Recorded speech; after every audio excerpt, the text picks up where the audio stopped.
আছে এক অবাক করা দেশ, যে দেশের মানুষ বিন্দু বিন্দু পরিশ্রম আর অদম্য ইচ্ছাশক্তি দিয়ে বিশ্বের বুকে তৈরি করেছে এক অনন্য অবস্থান। কিন্তু আশ্চর্যের বিষয় হল, এই দেশটির তেমন কোনো উল্লেখযোগ্য প্রাকৃতিক সম্পত্তি নেই। তবুও আজ এই দেশের মানুষ ধনী। তাদের আছে জ্ঞান, প্রযুক্তি, শৃঙ্খলা এবং সভ্যতার এক অনন্য উদাহরণ। আর আচার আচরণে তারা অবস্থান করছে একেবারে সর্বোচ্চ স্তরে।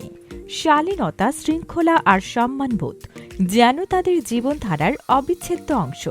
দেশান্তরের এই বিশেষ পর্বে আজ আমরা আপনাদের নিয়ে যাব এক বিস্ময়কর দেশে, জাপান।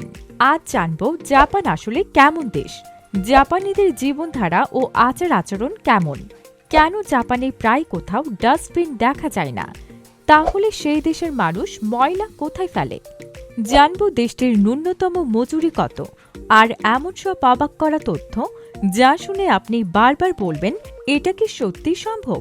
জাপান তার উচ্চমানের এবং উদ্ভাবনী পণ্যের জন্য বিশ্বজুড়ে পরিচিত। আপনি যদি জানেন কোনো পণ্যে লেখা আছে মেড ইন জাপান, তাহলে স্বাভাবিকভাবেই সেই পণ্যের ওপর আপনার মনে একটা বিশ্বাস তৈরি হয়। মনে হয় এই পণ্যের গুণগত মান নিশ্চয়ই ভালো, এটা দীর্ঘদিন টিকবে, ভরসা করা যাবে। জাপানের বিখ্যাত কিছু ব্র্যান্ডের নাম শুনলেও সেই বিশ্বাস আরও শক্ত হয়, যেমন টয়োটা, হন্ডা, সনি, প্যানাসোনিক। এই নামগুলো আজ শুধু ব্র্যান্ড নয়, বরং বিশ্বের কাছে গুণমান আর নির্ভরযোগ্যতার প্রতীক। Canon, Fujifilm, Toshiba, Sharp, Hitachi, Casio, Nissan, Suzuki, Lexus, Mitsubishi, Kawasaki, Yamaha, কামাৎসু।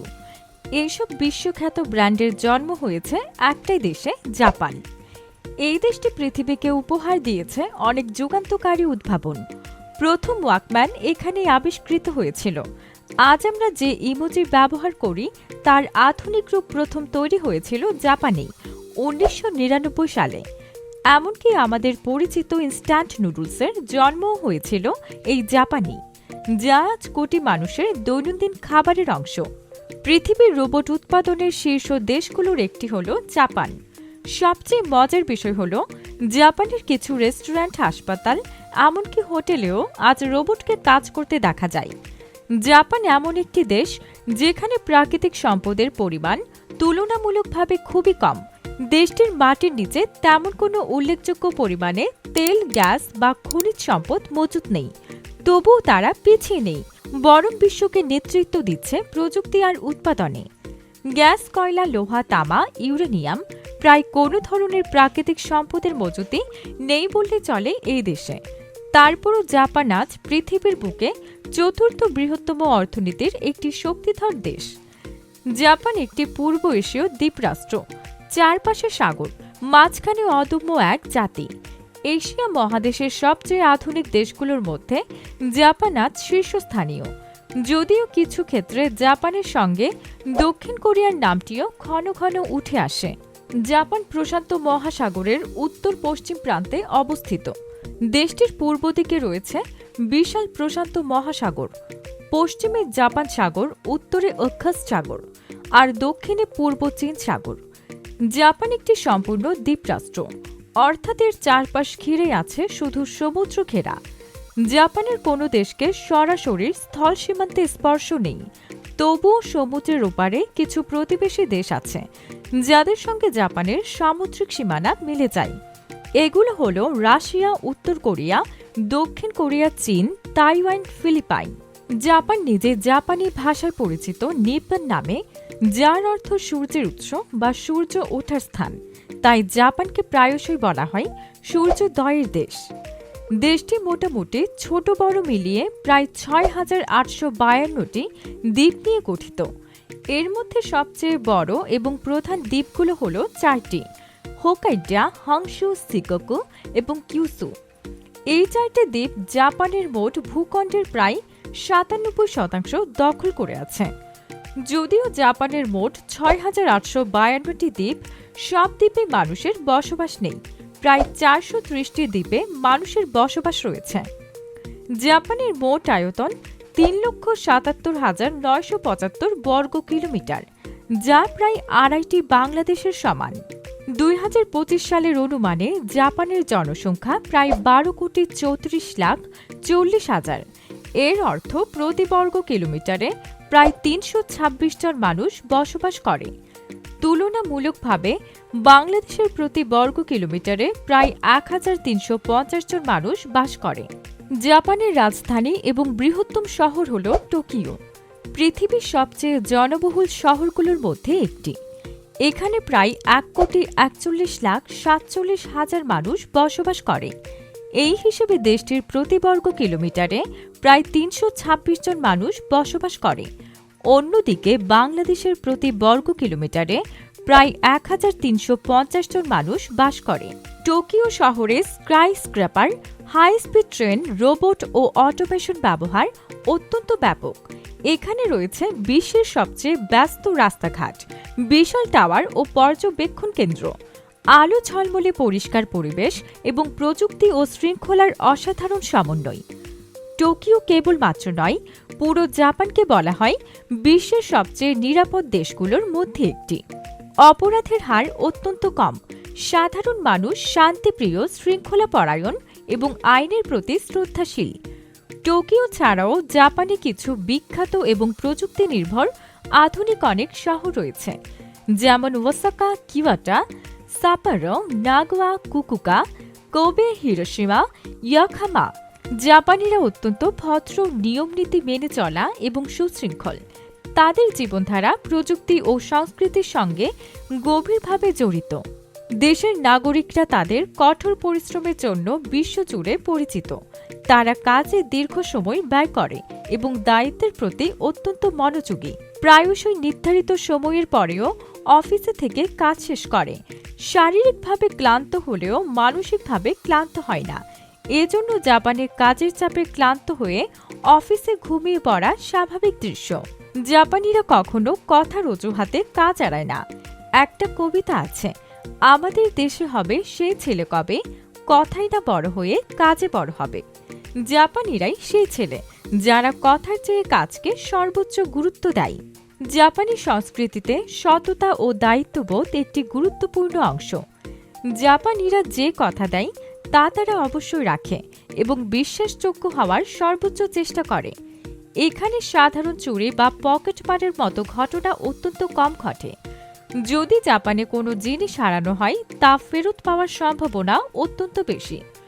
উদাহরণস্বরূপ, টোকিওতে প্রতি বছর প্রায় 30 লক্ষেরও বেশি ওয়ালেট, মোবাইল ফোন বা অন্যান্য হারানো জিনিসের মধ্যে প্রায় 90% মালিকের কাছে ফিরে আসে। জাপানিরা বিশ্বাস করে সততাই সমাজ গঠনের মূল ভিত্তি। তারা সর্বদা নম্রভাবে কথা বলে, কাউকে অপমান করে না। পুলিশ ছাড়া কেউ অস্ত্র নিয়ে চলাফেরা করে না। নারীরাও রাতের অন্ধকারে একা বাসে, ট্রেনে বা রাস্তায় নিরাপদে চলাফেরা করতে পারে এবং 6-7 বছরের শিশুরাও একা স্কুলে যায়, ট্রেনে ওঠে, যা অন্য দেশের জন্য অবিশ্বাস্য মনে হতে পারে। কিন্তু জাপানে এটি একেবারেই স্বাভাবিক, কারণ সমাজ, ট্রাফিক নিয়ম এবং মানুষ সবাই নিরাপত্তা নিশ্চিত করে। জাপানিরা আইনকানুন, নিয়ম নীতি, সময়ানুবর্তিতা সবকিছুর প্রতি অত্যন্ত আনুগত্যশীল। যেমন জ্যাব্রা ক্রসিংয়ে কেউ দাঁড়ালেই গাড়ি থেমে যায়, এমনকি রাত 3টায়ও। ধন্যবাদ, মাফ করবেন, অনুগ্রহ করে, এসব কথা তাদের মুখে খুব বেশি শোনা যায়।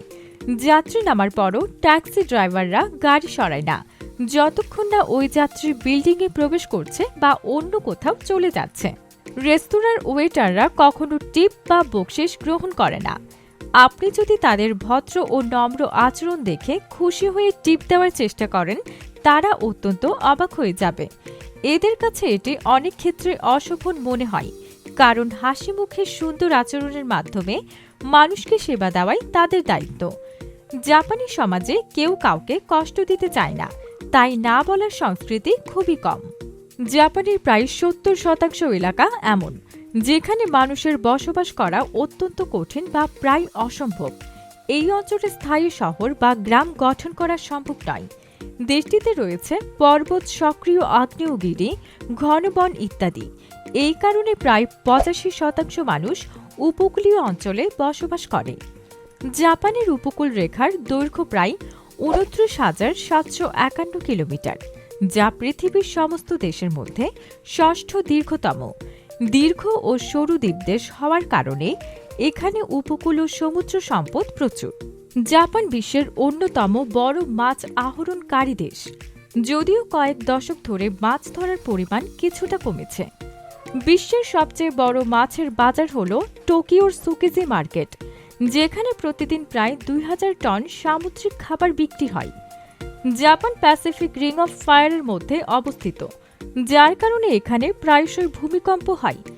জাপানকে বলা হয় ল্যান্ড অফ ফায়ার বা অগ্নি বলয়ের দেশ, কারণ দেশটি এমন একটি অঞ্চলে অবস্থিত যেখানে বিপুল পরিমাণ আগ্নেয়গিরি রয়েছে এবং ভূমিকম্প ও অগ্নুৎপাত এখানে প্রায়শই ঘটে। বিভিন্ন তথ্য সূত্র অনুযায়ী জাপানে 108 থেকে 111টি সক্রিয় আগ্নেয়গিরি রয়েছে। সর্বশেষ বড় অগ্নুৎপাত ঘটেছিল 1707 থেকে 1708 সালে। এরপর থেকে প্রায় 317 বছর এখানে বড় কোনো অগ্নুৎপাত ঘটেনি।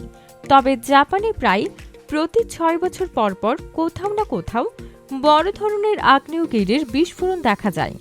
মাউন্ট ফুজি হল জাপানের সর্বোচ্চ পর্বতশৃঙ্গ, যার উচ্চতা 3776 মিটার। এটি একটি লাভা গঠিত সক্রিয় আগ্নেয়গিরি। রাজধানী টোকিও থেকে প্রায় 100 কিলোমিটার দক্ষিণ পশ্চিমে হনশু দ্বীপে অবস্থিত। পরিষ্কার দিনে টোকিও থেকেও মাউন্ট ফুজি দেখা যায়। মাউন্ট ফুজির আকৃতি আশ্চর্যজনকভাবে প্রতিসম। পাহাড়টির বাঁদিক আর ডান দিকের আকৃতি প্রায় সমান, আর বছরের বেশ কয়েক মাস এটি বরফে ঢাকা থাকে। এটি জাপানের অন্যতম প্রতীক। শিল্পকলা ও চিত্রকলায় যার উপস্থিতি বারবার দেখা যায়। পর্যটক ও পর্বতারোহীদের কাছে এটি অত্যন্ত জনপ্রিয় স্থান। এটি জাপানের 3টি পবিত্রতম পর্বতের একটি। 2013 সালের 22 জুন এটিকে সাংস্কৃতিক ঐতিহ্য হিসেবে বিশ্ব ঐতিহ্যের তালিকায় অন্তর্ভুক্ত করা হয়। জাপানের অনেক শহরের পাশে সক্রিয় আগ্নেয়গিরি থাকা সত্ত্বেও মানুষ সেখানে স্বাভাবিকভাবেই বসবাস করে। জাপানের শিনকানসেন বুলেট ট্রেন প্রতি ঘন্টায় প্রায় 320 কিলোমিটার গতিতে চলে এবং নির্ধারিত সময়ে ঠিকঠাক থামে। এখানকার ট্রেন শুধু ঘন্টা বা মিনিট নয়, সেকেন্ড ধরে সময় মেনে চলে। কোন ট্রেন যদি মাত্র 20 সেকেন্ডও দেরি করে, সঙ্গে সঙ্গে ঘোষণা দিয়ে দুঃখ প্রকাশ করা হয়। পুরো বছরে গড় বিলম্ব 1 মিনিটেরও কম। সামান্য বিলম্ব হলেও কর্তৃপক্ষ যাত্রীদের কাছে ক্ষমা চায়। জাপানের বেশিরভাগ রাস্তায় ডাস্টবিন চোখে পড়ে না, এমনকি ময়লার ভাগাড়ও দেখা যায় না। তবুও চারপাশ এতটাই পরিষ্কার যে রাস্তাঘাট ও পাবলিক প্লেসে ধুলাবালিও খুঁজে পাওয়া যায় না। জাপানিরা নিজেদের আবর্জনা নিজেদের সঙ্গেই বহন করে এবং অনেকেই স্বেচ্ছায় রাস্তা পরিষ্কারও করে। এখানে রাস্তায় ময়লা ফেলা সামাজিকভাবে অত্যন্ত অশোভন ও লজ্জার মনে করা হয়। ময়লা ও আবর্জনা রিসাইকেল করে নতুন কিছুতে পরিণত করা হয়, আর যা পুনরায় ব্যবহারযোগ্য নয় তা বিশেষ প্রক্রিয়ায় ধ্বংস করে ফেলা হয়। আমাদের দেশের অনেক শহরে ডাস্টবিন থাকা সত্ত্বেও রাস্তায় ময়লা পড়ে থাকে। জাপানের রাস্তায় ডাস্টবিন না থাকলেও সবকিছু চকচকে পরিষ্কার থাকে। এখানে স্কুলের ছাত্রছাত্রীরাই ক্লাসরুম পরিষ্কার করে, কোনো আলাদা ঝাড়ুদার নেই। জাপানের ভূমিকম্প বিষয়টি অত্যন্ত গুরুত্বপূর্ণ ও ভয়ঙ্কর, কারণ দেশটি অবস্থিত প্যাসিফিক রিং অফ ফায়ারে, যেখানে পৃথিবীর কয়েকটি টেকটনিক প্লেট একে অপরের নিচে সরছে। এই কারণে জাপানে বছরে প্রায় 1500টিরও বেশি ভূমিকম্প অনুভূত হয়। উল্লেখযোগ্য ভূমিকম্পের উদাহরণ: 2011 সালে তোহোকু ভূমিকম্প ও সুনামি 9.1 রিক্টার, ফুকুশিমা পারমাণবিক বিপর্যয় সেই বছরই। 1923 সালের টোকিও ভূমিকম্পে প্রায় 1,40,000 মানুষ নিহত। এই কারণে জাপান বড় বিল্ডিংয়ে শক অ্যাবজর্বার ও সিসমিক প্রযুক্তি ব্যবহার করে। ভূমিকম্পের আগে সেকেন্ডের মধ্যে সতর্ক বার্তা পাঠানো যায়। পৃথিবীতে সাধারণভাবে ভূমিকম্পের পূর্বাভাস সম্ভব নয়, কিন্তু জাপানে প্রাইমারি ওয়েভ শনাক্ত করে ধীরে আসা সেকেন্ডারি ওয়েভ আসার আগে মানুষকে নিরাপদ স্থানে নেওয়া সম্ভব। এই ব্যবধান সাধারণত 2 থেকে 30 সেকেন্ড দূরত্বের উপর নির্ভর করে সময় পরিবর্তিত হয়। জাপানে একটি বিখ্যাত জাদুকরী পরিবেশের বন আছে, আরাশিয়ামা বন। গাছগুলো এমনভাবে সারিবদ্ধ যে পথের দুই পাশে মনে হয় সবুজ প্রাচীর তৈরি হয়েছে। জাপানের প্রধান ভাষা হল জাপানিজ বা নিহঙ্গা। সামান্য কিছু সংখ্যক মানুষ বাদে প্রায় সবাই এই ভাষায় কথা বলে। ধর্মীয়ভাবে জাপানে সিন্ধ 70.5%, বৌদ্ধ 67.2%, খ্রিস্টান 1.5% এবং অন্যান্য ধর্মের 5.9% মানুষ আছে। অনেক জাপানি সিন্ধ ও বৌদ্ধ ধর্ম একসাথে পালন করে, তাই মোট শতাংশ 100 ছাড়িয়ে যায়। দেশের মাত্র 11.5% জমি চাষের উপযোগী। 2018 সালের হিসাব অনুযায়ী জাপানের কৃষিখাত মোট জিডিপির প্রায় 1.2% অবদান রাখে। অর্থাৎ জাপান কৃষি নির্ভর দেশ নয়, তবুও উৎপাদিত ফসল দেশের অর্ধেক মানুষের চাহিদা পূরণ করে। আবাদযোগ্য জমির অভাবের কারণে ছোট এলাকায় টেরেস ব্যবস্থা চালু করা হয়। টেরেস হল পাহাড় কেটে তৈরি করা সমতল পৃষ্ঠ, যেখানে ফসল চাষ করা যায়। তবে জাপানে কৃষক পাওয়া যায় কম, যা পুরো দেশটির জন্য একটি গুরুতর সমস্যা। অধিকাংশ কৃষকই বৃদ্ধ, আর নতুন তরুণেরা কৃষি পেশায় আগ্রহ দেখায় না। শহরে চাকরি, আধুনিক জীবনযাপন ও প্রযুক্তির প্রতি আকর্ষণের কারণে তারা কৃষি থেকে দূরে সরে যাচ্ছে। তাই দেশটিতে ড্রোন, রোবট, সেন্সর ও এআই ব্যবহার করে চাষাবাদ সহজ ও আকর্ষণীয় করার চেষ্টা করা হচ্ছে। জাপানে বয়স্ক নাগরিকের সংখ্যা সবচেয়ে বেশি, মোট জনসংখ্যার 1/3 বৃদ্ধ।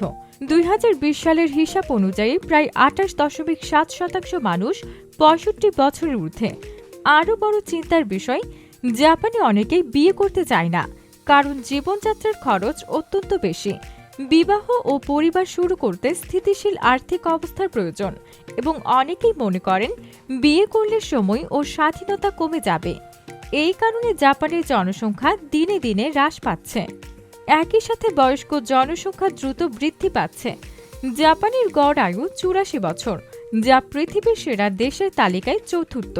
প্রথম তিনটি হল মোনাকো, হংকং, সান মারিনো। জাপানের মুদ্রা হল ইয়েন। 100 ইয়েন সমান 85.2 বাংলাদেশি টাকা। ইয়েন হল পৃথিবীর তৃতীয় বৃহত্তম রিজার্ভ মুদ্রা। 2024 সালের হিসাব অনুযায়ী জাপানের ন্যূনতম মজুরি 1004 ইয়েন, যা বাংলাদেশি টাকায় প্রায় 855 টাকা। দিনে 8 ঘন্টা, মাসে 25 দিন কাজ করলে ন্যূনতম বেতনের কেউ মাসে প্রায় 1,71,600 টাকা উপার্জন করবে। দক্ষ ও স্কিলড মানুষ এর চেয়ে অনেক বেশি উপার্জন করে। তবে মনে রাখতে হবে, জাপানের শহরগুলো, বিশেষ করে টোকিও, ইয়োকামা, ওসাকা, কিয়োটো অত্যন্ত ব্যয়বহুল।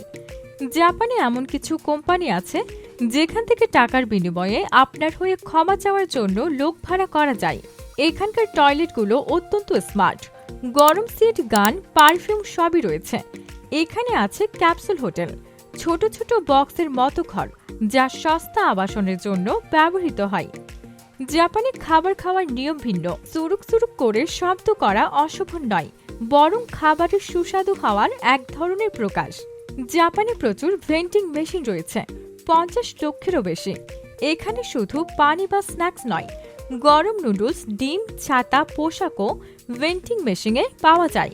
জাপান হলো এমন একটি দেশ যেখানে ভবিষ্যৎ যেন ইতিমধ্যে চলে এসেছে। জাপানের শীতকালের গড় তাপমাত্রা 5.1 ডিগ্রি সেলসিয়াস এবং গ্রীষ্মকালে 25.2 ডিগ্রি সেলসিয়াস। বৃষ্টিপাত খুব বেশি হয় না, তবে শীতে তুষারপাত হয়। জাপানের শিক্ষা ব্যবস্থা বিশ্বব্যাপী প্রশংসিত, বিশেষ করে শৃঙ্খলা, উচ্চমান ও সমষ্টিগত উন্নয়নের জন্য। এই দেশে প্রাথমিক ও মাধ্যমিক শিক্ষা বাধ্যতামূলক। শিক্ষা জীবনের প্রথম কয়েক বছরে পরীক্ষা নেওয়া হয় না, মূলত চরিত্র ও আচরণ গঠনের জন্য। এই সময়ে শিশুদের শেখানো হয় কিভাবে সবাই মিলে কাজ করতে হয়, একে অপরকে সাহায্য করতে হয় এবং দেশের উন্নতিতে নিজেকে বিলিয়ে দিতে হয়। জাপানের সাক্ষরতার হার প্রায় 100%। জাপানে অনেক বিশ্বমানের বিশ্ববিদ্যালয় রয়েছে, যেমন university of Tokyo, Kyoto university, Osaka university, Tohoku university, Tokyo institute of technology, Nagoya university, Waseda university, Hokkaido university, Kobe university. জাপানের অর্থনীতি নমিনাল জিডিপির দিক থেকে বিশ্বের চতুর্থ বৃহত্তম। আগে আছে মার্কিন যুক্তরাষ্ট্র, চীন এবং জার্মানির। 2022 সালের হিসাব অনুযায়ী বেকারত্বের হার 2.6% এরও কম। সেই বছর জাপান ছিল বিশ্বের পঞ্চম বৃহত্তম রপ্তানিকারক এবং চতুর্থ বৃহত্তম আমদানিকারক। জাপান তার দ্রব্যের অধিকাংশ যেমন মোটর গাড়ি, লোহা ও ইস্পাত পণ্য, সেমিকন্ডাক্টর, অটো যন্ত্রাংশ চীন ও মার্কিন যুক্তরাষ্ট্রের কাছে বিক্রি করে। অপরদিকে যন্ত্রপাতি, জীবাশ্ম জ্বালানি, খাদ্যদ্রব্য, রাসায়নিক ও কাঁচামাল অস্ট্রেলিয়া, চীন এবং মার্কিন যুক্তরাষ্ট্র থেকে আসে। জাপান মোটরগাড়ি, মেশিন টুলস, অলৌহ ঘটিত ধাতু, জাহাজ, রাসায়নিক পদার্থ, টেক্সটাইল এবং প্রক্রিয়াজাত খাবারের উৎপাদনে শীর্ষে। 2023 সালের হিসাব অনুযায়ী দেশের উৎপাদন বিশ্বের চতুর্থ সর্বোচ্চ। একই বছরে অটোমোবাইল উৎপাদন ও রপ্তানিতে বিশ্ব শীর্ষ 3-এর মধ্যে। বিশ্বের সবচেয়ে বড় অটোমোবাইল কোম্পানি টয়োটা জাপানে অবস্থিত। জাপানে বিজ্ঞান ও প্রযুক্তিতে মাথাপিছু গবেষকের সংখ্যা বিশ্বের দ্বিতীয় সর্বোচ্চ। প্রতি 1000 কর্মচারীর মধ্যে প্রায় 14 জন গবেষক। দেশে পদার্থবিদ্যা, রসায়ন, চিকিৎসাবিদ্যা ইত্যাদিতে 31 জন নোবেল বিজয়ী রয়েছেন। 2023 সালের হিসাব অনুযায়ী জাপান বিশ্বের ষষ্ঠ বৃহত্তম কার্বন ডাই অক্সাইড নির্গমনকারী দেশ। বসন্তকালে চেরি ফুল দেখার জন্য মানুষ একত্রিত হয়। এটি হানামি উৎসব নামে পরিচিত। জাতীয় ফুল হল সাকুরা, যা মাত্র কয়েকদিনের জন্য ফোটে। জাপানে অনেক সুন্দর ফুলের পার্ক আছে, যেমন Hitachi seaside park, Ashikaga flower park, Shibazakura hill, mount Fuji. যদিও জাপানে আত্মহত্যার হার কিছুটা কমেছে, এটি এখনো একটি বড় সামাজিক সমস্যা। উন্নত প্রযুক্তির পরেও জাপানি সমাজ অনেক ক্ষেত্রে চাপগ্রস্ত। সম্মান, দায়িত্ববোধ ও ব্যর্থতার ভয় তাদের মধ্যে অভ্যন্তরীণ চাপ সৃষ্টি করে। জাপান তার ইতিহাসে চীন, রাশিয়া সহ অনেক দেশের সাথে যুদ্ধে জড়িয়েছে, বিশেষ করে 1934 থেকে 1945 সালের সাম্রাজ্যবাদী সম্প্রসারণ ও বিশ্বযুদ্ধের সময়। দ্বিতীয় বিশ্বযুদ্ধে জাপান ছিল অশক্তির প্রধান সদস্য এবং এর ভূমিকা ছিল বিতর্কিত ও ধ্বংসাত্মক, বিশেষ করে এশিয়া ও প্রশান্ত মহাসাগরীয় অঞ্চলে। 1945 সালের 6 আগস্ট হিরোশিমায় লিটল বয় এবং 9 আগস্ট নাগাসাকিতে ফ্যাটম্যানতে পরমাণু বোমা হামলা হয়। 1945 সালে হিরোশিমা ও নাগাসাকিতে পারমাণবিক বোমা ফেলার ফলে প্রায় 1.5 কোটি থেকে 2.46 কোটি মানুষ মারা যায়। এই সময় অনেক অবকাঠামো ধ্বংস হয় এবং পরিবেশ ক্ষতিগ্রস্ত হয়। এই ঘটনায় দ্বিতীয় বিশ্বযুদ্ধের সমাপ্তি আনে। যুদ্ধের পর জাপান শান্তিপ্রিয় দেশ হিসেবে আত্মপ্রকাশ করে এবং আনুষ্ঠানিকভাবে যুদ্ধত্যাগ নীতি সংবিধানে লিখে, যদিও তারা যুদ্ধ এড়ানোর প্রতিশ্রুতি দেয়। জাপানের সশস্ত্র বাহিনী বা সেলফ ডিফেন্স ফোর্সেস অত্যাধুনিক ও শক্তিশালী, যেখানে সক্রিয় কর্মী 2,51,500 জন, রিজার্ভ রয়েছে 56,000 জন। এছাড়া আছে satellite surveillance, cyber defence, missile system, AI ও ড্রোন প্রযুক্তি, F-35 স্টেলথ ফাইটার ইত্যাদি। দ্বিতীয় বিশ্বযুদ্ধের পর জাপানের শহরগুলো ধ্বংস হল, শিল্প কারখানা ভেঙে পড়ল, লাখ লাখ মানুষ গৃহহীন ও ক্ষুধার্ত ছিল। এরপর যুক্তরাষ্ট্র প্রশাসনিক নিয়ন্ত্রণ নিয়ে আসে, খাদ্য ও প্রযুক্তিগত সহায়তা দেয়। জাপানি জনগণের সততা, পরিশ্রমী ও দায়িত্বশীল মনোভাব এবং নতুন নতুন প্রযুক্তি আবিষ্কার করে ধীরে ধীরে জাপান হয়ে ওঠে বিশ্বের চতুর্থ বৃহত্তম অর্থনীতির দেশ। জাপানের কিছু ঘনিষ্ঠ মিত্র দেশ হচ্ছে United states, south Korea, Australia, Bharat, Germany, France, UK, Indonesia, Malaysia, Philippines, Thailand. জাপানি জাতি ভদ্র, শান্তিপ্রিয় এবং সংবিধানের যুদ্ধবিরোধ নীতি অনুসরণ করে, যার ফলে জাপানের আনুষ্ঠানিকভাবে কোনো শত্রু দেশ নেই। তবে কিছু দেশ নিয়ে আছে ঐতিহাসিক দ্বন্দ্ব ও ভূরাজনৈতিক উত্তেজনা, যেমন চায়না, উত্তর কোরিয়া, রাশিয়া। একটি মজার তথ্য, জাপানের পতাকার সাদা অংশকে সবুজে পরিবর্তন করলে তা হয়ে যাবে বাংলাদেশের পতাকা। প্রিয় দর্শকরা, ভিডিওটি ভালো লাগলে লাইক দিয়ে বন্ধুদের সাথে শেয়ার করুন আর দেশান্তরের চ্যানেলটি সাবস্ক্রাইব করতে ভুলবেন না।